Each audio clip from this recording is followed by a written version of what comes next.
जय हिंद साथियों, welcome to self study classes with Sumit Jain. दोस्तों, हिंदी साहित्य की क्लास अब प्रारंभ होगी और सभी लोग बिल्कुल समय से और वीडियो देखें, क्योंकि आप जो भी आरपीएससी की तैयारी कर रहे हैं, यूपी टेट की तैयारी कर रहे हैं, नेट की तैयारी कर रहे हैं, जिसकी भी तैयारी कर रहे हैं, उसमें हिंदी साहित्य से संबंधित जो भी क्वेश्चन आएंगे, जो भी आपके प्रश्न आएंगे, तो वो सभी के सभी प्रश्न इन सारे वीडियो में कवर किए जाएंगे। सबसे पहले मैं आदिकाल को कवर करता हूं और 20-20 प्रश्नों का हर वीडियो होगा। ज्यादा वीडियो नहीं, ज्यादा प्रश्न नहीं दिए जाएंगे आपको, ताकि आपको बोरिंग हो या किसी प्रकार की दिक्कत हो। ठीक है, तो आदिकाल को कवर करते हैं, ये हमारा फर्स्ट पार्ट है, तो सभी लोग जुड़ते जाएं। ठीक है, और बेल आइकन को आपको दबाना है, सब्सक्राइब कर लेना है। स्टार्ट करेंगे आज का पहला प्रश्न। हिंदी साहित्य के इतिहास लेखन की परंपरा का सूत्रपात किसके द्वारा माना जाता है? यहां से कई बार क्वेश्चन पूछे जाते हैं, तो ये सूत्रपात जो माना जाता है वो किसके द्वारा माना जाता है आपको बताना है।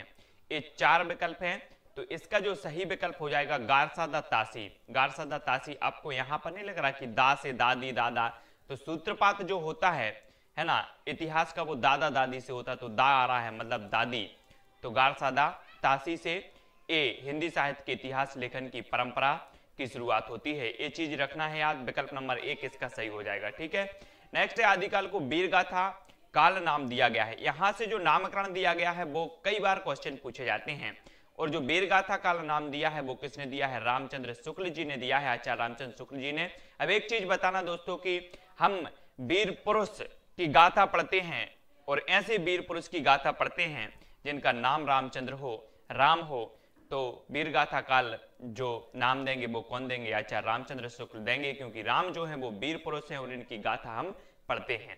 ये चीज याद रखो, है ना। रासो शब्द का संबंध रासायन से किसने जोड़ा है?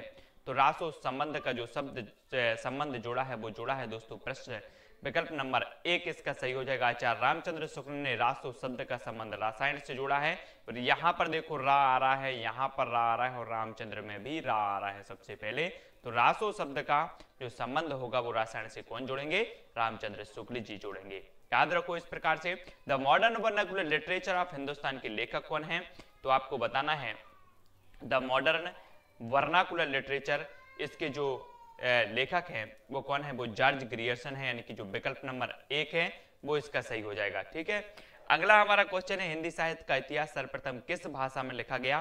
तो हिंदी साहित्य का जो इतिहास लिखा गया है दोस्तों वो लिखा गया फ्रेंच भाषा में, यानी कि जो विकल्प नंबर 3 है वो इसका सही हो जाएगा। इस सर्वप्रथम इतिहास लिखा गया फ्रेंच भाषा में। याद रखो कई बार पूछा गया है ये क्वेश्चन।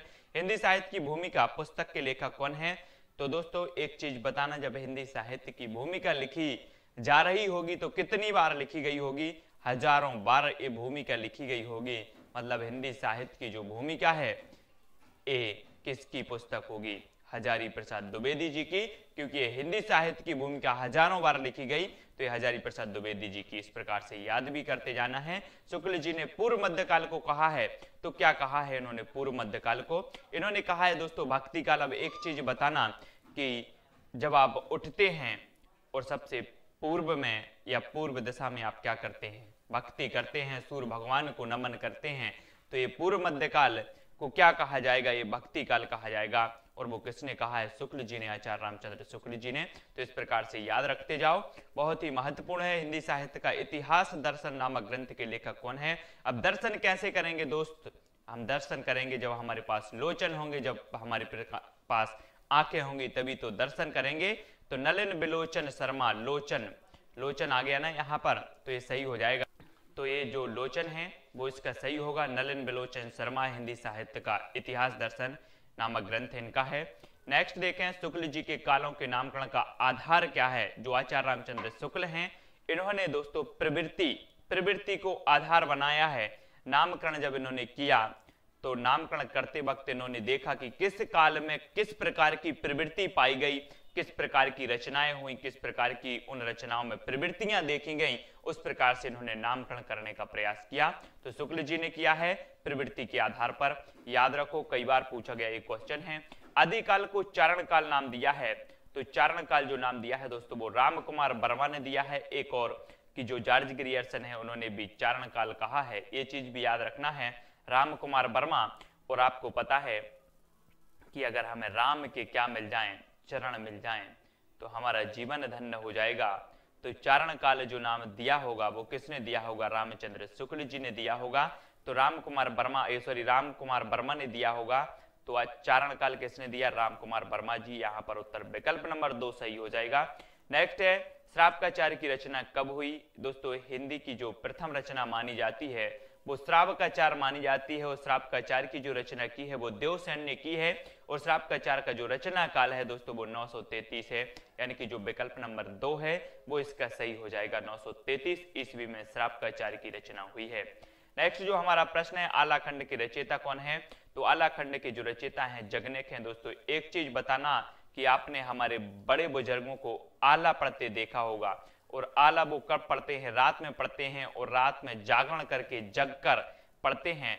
तो आलाखंड के जो रचयिता होंगे वो जगनेक होंगे, क्योंकि जग कर आला पढ़ा जाता है। तो विकल्प नंबर 2 इसका सही हो जाएगा। अगला जो हमारा क्वेश्चन है, भविष्यत कहा के रचयिता कौन है? तो भविष्यत कहा के जो रचयिता माने जाते हैं वो धनपाल माने जाते हैं। और एक चीज बताना दोस्तों की दुनिया में आपने देखा हो कि भविष्य के लिए सभी लोग क्या करते हैं? धन का संचय करते हैं। तो भविष्यत कहा कि रचनाकार कौन होंगे? धनपाल, क्योंकि भविष्य के लिए सभी लोग धन का संचय करते हैं। इस प्रकार से याद भी करते जाओ, बहुत ही अमेजिंग ट्रिक्स के माध्यम से आपको याद रखना है। मिश्र बंधु 3 भाई में से नहीं है, तो 3 भाई में से कौन से नहीं है? तो वो नहीं है कृष्ण बिहारी मिश्र, यानी कि विकल्प नंबर 4 इसका सही हो जाएगा। श्याम बिहारी मिश्र, गणेश बिहारी मिश्र, सुखदेव बिहारी मिश्र, ये तीनों भाई थे और इन्हें मिश्र बंधुओं के नाम से जाना जाता है। श्याम गणेश सुखदेव, श्याम गणेश सुखदेव, ऐसे आप याद भी इसको कर सकते हैं। श्याम गणेश सुखदेव ये मिश्र बंधु थे। नेक्स्ट जो हमारा प्रश्न है, आदिकाल को बीज बपन काल की संज्ञा किसने दी है? बीज बपन काल की जो संज्ञा दी है दोस्तों वो किसने दी है? वो दी है महावीर प्रसाद द्विवेदी, यानी कि जो विकल्प नंबर 3 है वो इसका सही हो जाएगा।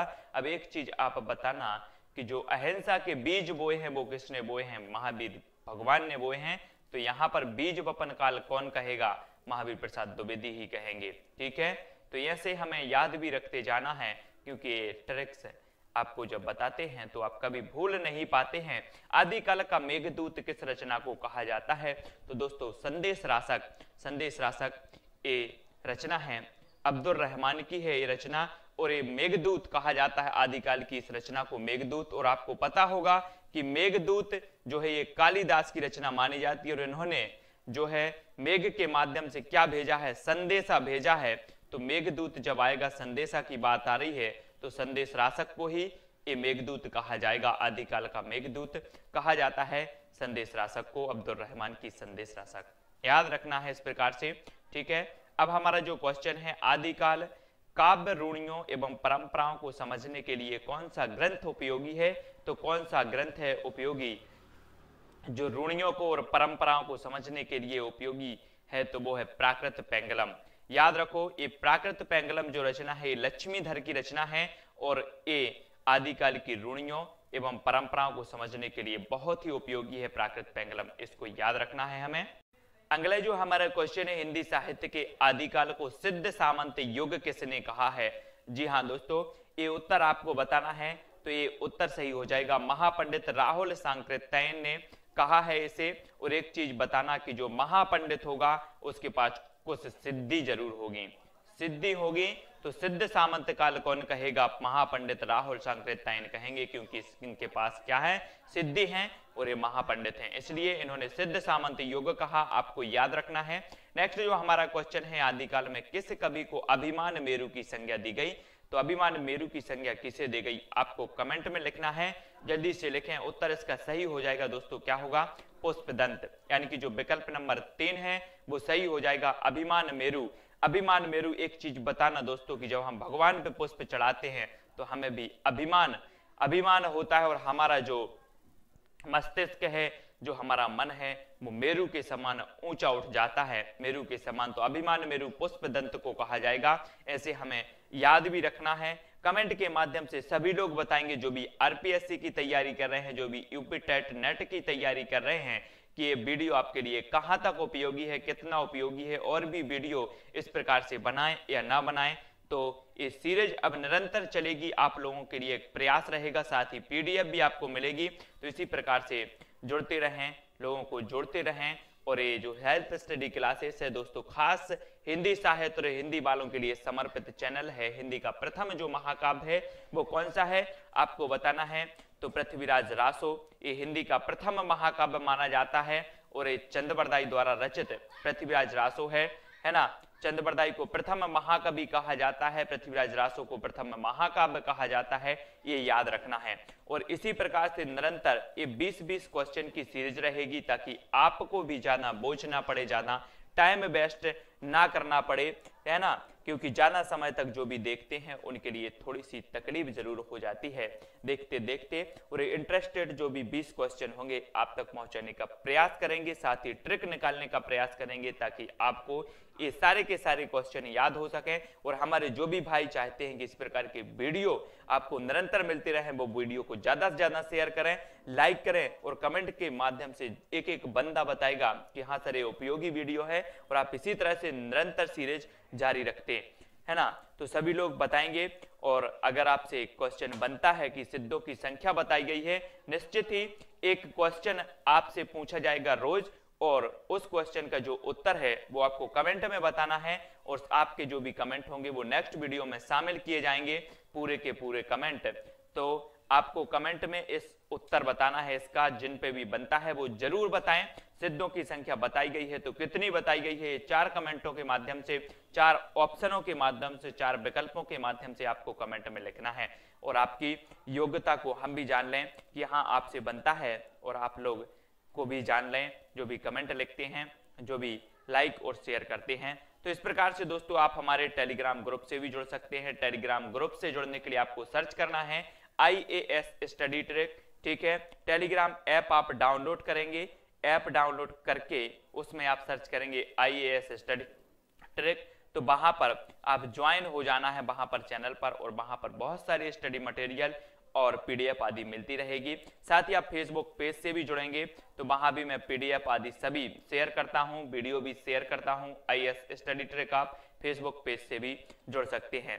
तो सभी लोगों के लिए बेस्ट ऑफ लक। जो भी आप तैयारी कर रहे हैं, RPSC की तैयारी कर रहे हैं या फिर नेट, यूपी टेट या जिस भी एग्जाम की तैयारी कर रहे हैं जिसमें हिंदी साहित्य पूछा जाएगा, तो उनके लिए बहुत बहुत इंपॉर्टेंट वीडियो होने वाला है। और बहुत बहुत जो भी क्वेश्चन हैं और करंट अफेयर से संबंधित जो भी हिंदी साहित्य से संबंधित क्वेश्चन होंगे वो भी हम लेकर के आएंगे। और ये सीरीज जब निरंतर चलेगी और सिर्फ आपका कमेंट का इंतजार हमें रहेगा कि किस प्रकार से और अच्छे ढंग से इन वीडियो को आप तक पहुंचाने का प्रयास करें।